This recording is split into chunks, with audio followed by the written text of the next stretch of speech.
Hi everyone, good morning. నేను మీ doctor Shilpa, obstetrician and gynaecologist, infertility specialist, laparoscopic surgeon. నేను ఈ రోజు చెప్పదలుచుకున్న టాపిక్ ఏంటి అంటే ఇచ్చింగ్ డ్యూరింగ్ ప్రెగ్నెన్సీ.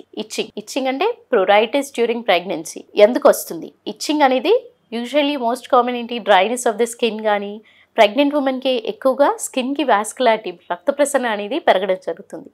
సో రక్త ప్రసరణ పెరిగినప్పుడు ఏంటి, వాళ్ళల్లో ఇచ్చింగ్ అనేది రావడం జరుగుతుంది. ఎలాస్టిసిటీ అనేది లాస్ అయినప్పుడు వాళ్ళకు ర్యాష్ అనేది ఏర్పడి మరకలాగా ఉండడం, ఇచ్చింగ్ అని రావడం జరుగుతుంది. మోస్ట్ కామన్లీ ఈ ఇచ్చింగ్ అనేది ప్రెగ్నెంట్ ఉమెన్కి ఎక్కువ శాతం అరికాలల్లో కానీ అరిచేతులలో కానివ్వండి డెవలప్ అయ్యి నెమ్మదిగా అబ్డామిన్కి మిగతా ఆర్గాన్స్కి స్ప్రెడ్ అవ్వడం జరుగుతుంది. సో ఈ ర్యాష్ మాత్రము ఇచ్చింగ్ అనేది మొదలవుతుంది, కానీ ర్యాష్ ఏర్పడడం మాత్రం ఫస్ట్ పొట్ట భాగంలో ఏర్పడి దాని తర్వాత నెమ్మదిగా బ్రెస్ట్కి కానివ్వండి లెగ్స్ కానివ్వండి స్ప్రెడ్ అవ్వడం జరుగుతుంది. సో ఈ డిస్ట్రిబ్యూషన్ అనేది మనం కొంచెం అబ్జర్వ్ చేసినట్టయితే, అది స్క్రాచ్ చేయనప్పుడు ఇచ్చింగ్ ర్యాష్ రాకుండా ఉన్నట్టయితే ఏదైనా బామ్స్ మాయిశ్చరైజర్స్ కానివ్వండి లేదా కోకోనట్ ఆయిల్ కానివ్వండి అప్లై చేసుకున్నట్టయితే చాలా వరకు ఇచ్చింగ్ నుంచి రిలీఫ్ అవ్వగలుగుతారు. సో ఈ కోకోనట్ ఆయిల్ మాయిశ్చరైజర్ మెయింటైన్ చేసిన అంటే జనరల్లీ ఇంటర్నల్లీ మాయిశ్చరైజింగ్ కెపాసిటీ అనేది పెంచుకోవడానికి వాటర్ శాతం అనేది ఎక్కువగా తీసుకోమని చెప్తాము. 3 నుంచి 4 లీటర్ల వాటర్ తీసుకున్నట్టయితే స్కిన్లో ఎలాస్టిసిటీ అనేది పెరిగి వాళ్ళకి డ్రైనెస్ అనేది తగ్గడం జరుగుతుంది. అలానే ఈ డ్రైనెస్ ముఖ్యంగా ఏంటి, ప్రెగ్నెన్సీ హార్మోన్ ప్రొజెస్టెరాన్ హార్మోన్ ఒకటే కాకుండా థైరాయిడ్ హార్మోన్ కూడా నార్మల్ స్థితిలో ఉందా లేదా, కొంతమందికి సబ్ క్లినికల్ హైపోథైరాయిడిజం స్టేట్లో ఉంటారు ప్రెగ్నెన్సీ పీరియడ్లో. సో వాళ్ళని కూడా డిటెక్ట్ చేసి సరైన టైంలో ప్రెగ్నెన్సీ హార్మోన్ టైంలోని ఇన్వెస్టిగేషన్ చేస్తున్న టైంలోనే థైరాయిడ్ టెస్ట్ అనేది కూడా చేసుకొని ఒకవేళ సబ్ క్లినికల్ హైపోథైరాయిడిజం స్టేట్లో ఉన్నప్పుడు కూడా minimum dosage of thyroid medication start చేసుకున్నప్పుడు వాళ్ళకి చాలామందికి ఈ డ్రైనెస్ ఆఫ్ ది స్కిన్ అనేది తగ్గించగలుగుతారు.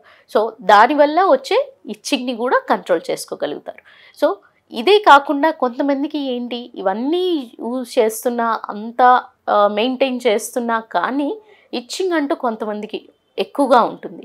సో ఆ ఇచ్చింగ్ కాస్త ర్యాష్ లాగా ఏర్పడడం, మరకల్లాగా ఫామ్ అవ్వడము, చాలా అన్కంట్రోల్డ్గా ఉన్నప్పుడు నిద్రలేమి సమస్యతో బాధపడము, మంటగా ఇవన్నీ ఏర్పడతాయి. సో వీళ్ళకి ఏంటి, ఎందుకు ఇంత ఎక్కువగా ఇచ్చింగ్ అనేది మొదలవుతుంది? మిగతా ఇన్వెస్టిగేషన్స్ ఏదైతే థైరాయిడ్ నేను ఇందాక చెప్పినట్లుగా అన్ని ఎగ్జామినేషన్తో రూల్ అవుట్ చేసుకున్న తర్వాత కూడా వాళ్ళకి సర్టెన్ టెస్ట్ అంటే యూజువల్లీ ఏంటి, ప్రెగ్నెన్సీ టైంలో కోలిస్టేసిస్ అనేది ఎక్కువగా అంటే పిత్తాశయంలో ఏదైతే పిత్తం అనేది శరీరంలో ఎక్కువ స్థాయిలో స్టేసిస్ అవ్వడం వల్ల ఉండిపోవడం వల్ల వాళ్ళల్లో ఇచ్చింగ్ అనేది ఏర్పడుతుంది. అంటే లివర్ ఫంక్షన్ టెస్ట్ ద్వారా చిన్న బిలిరుబిన్ లెవెల్స్ అంటే వాళ్ళల్లో లివర్ ఫంక్షన్ అనేది ఎలా ఉంది అంటే పనితీరు ఎలా ఉంది అనేది తెలుసుకోవడం జరుగుతుంది. సో ఈ పనితీరు అనేది తెలుసుకున్నప్పుడు అంటే వాళ్ళలో లివర్ కొన్ని ఎంజైమ్స్ అనేది ఎక్కువ స్థాయిలో రిలీజ్ అయినప్పుడు శరీరంలో శాతం అనేది పెరిగినప్పుడు వాళ్ళల్లో టాక్సిసిటీ పెరిగి కోలిస్టేసిస్ అంటారు. ఈ కండిషన్ని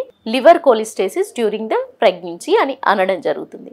సో ఇది పెరిగినప్పుడు వాళ్ళకి సింపుల్గా కొన్ని రకాల మెడిసిన్స్ ఉంటాయి. ఆ మెడిసిన్స్ ఇచ్చినప్పుడు వాళ్ళకి చాలా వరకు అది కంట్రోల్డ్గా ఉండి ఎక్కువ స్థాయిలో ఎక్కువగా పెరగకుండా ఉంటుంది. సో ఒకవేళ ఆ మెడిసిన్స్ ఇచ్చిన తర్వాత కూడా వాళ్ళల్లో ఈ బైల్ యాసిడ్స్ కానివ్వండి ఎక్కువ రిలీజ్ అవుతున్నప్పుడు, శరీరంలో ఎక్కువగా ఫామ్ అవుతున్నప్పుడు, స్టేసిస్ ఉండిపోతున్నప్పుడు ఏంటి అంటే ఒక్కోసారి బిడ్డకి కూడా ప్రమాదం ఏర్పడే అవకాశం ఉంటుంది. ఆ పిత్తం అనేది ఎక్కువ స్థాయిలో ఉన్నప్పుడు, బైల్ యాసిడ్స్ ఎక్కువగా ఉన్నప్పుడు స్టిల్ బార్న్ బేబీ అయ్యే అవకాశం, పొట్టలోనే బిడ్డకి ప్రమాదం ఉండే అవకాశాలు ఉంటాయి.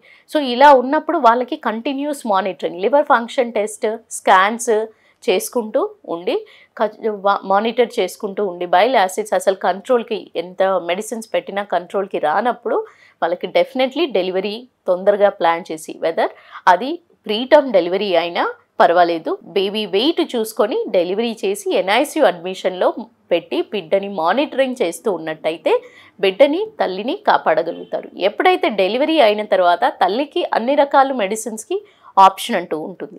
సో లివర్ కండిషన్ ఇంకా పనితీరు పెరిగినప్పుడు వాళ్ళకి అవసరమైతే ఒకవేళ సర్జికల్ ఇంటర్వెన్షనే, అంటే గాల్ బ్లాడర్లో స్టోన్స్ కానివ్వండి, అబ్స్ట్రక్టివ్ జాండీస్ అంటారు, ఇలాంటివి ఏమైనా డెవలప్ అవుతున్నట్టయితే వాళ్ళకి కోలిసిస్టెక్టమీ, గాల్ బ్లాడర్ రిమూవల్ అవసరమా అంటే ఫర్దర్ దాన్ని గ్యాస్ట్రోఎంట్రాలజిస్ట్ని ఇన్వాల్వ్ చేసి వాళ్ళ సజెషన్ ప్రకారం కూడా ముందుకు వెళ్ళినట్టయితే చాలా వరకు ఈ సమస్య నుంచి బయటపడగలుగుతారు.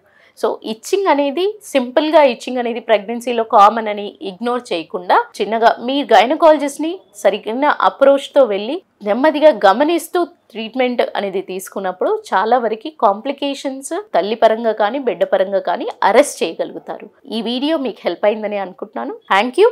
నమస్తే.